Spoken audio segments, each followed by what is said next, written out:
Okay, now today on the 5 series we're looking at 5 soulful records. By soulful records I mean no compromise, no looking towards trying to make a commercial hit, just making music from your soul, which is the definition of soul music, right? So I'm going to run through this real quick.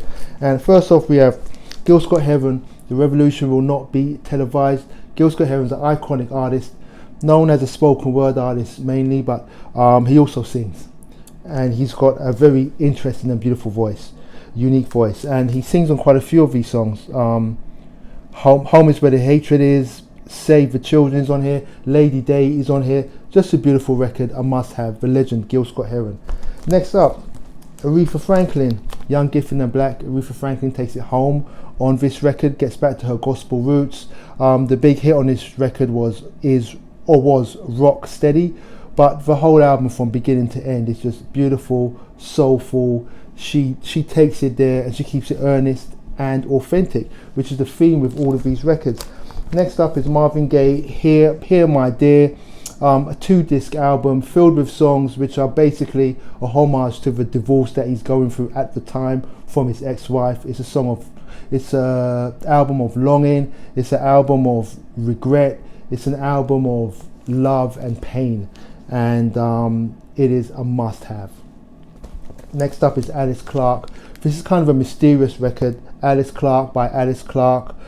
This lady's not much is known about her, and she disappeared after this album's release, never to be seen again, which adds to the myth of this record.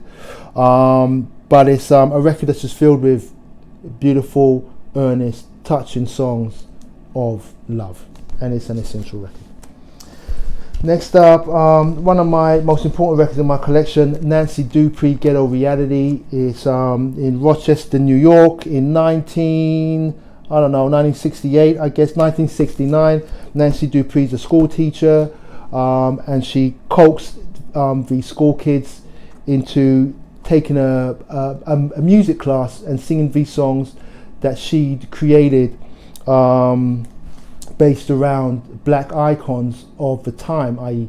James Brown, Martin Luther King, Malcolm X, and also songs that had like a social angle to them, because it was right in the middle of the civil rights movement. And it is a rare record. It's kind of an obscure record, but it's a very important record in the American musical canon, and it is beautiful.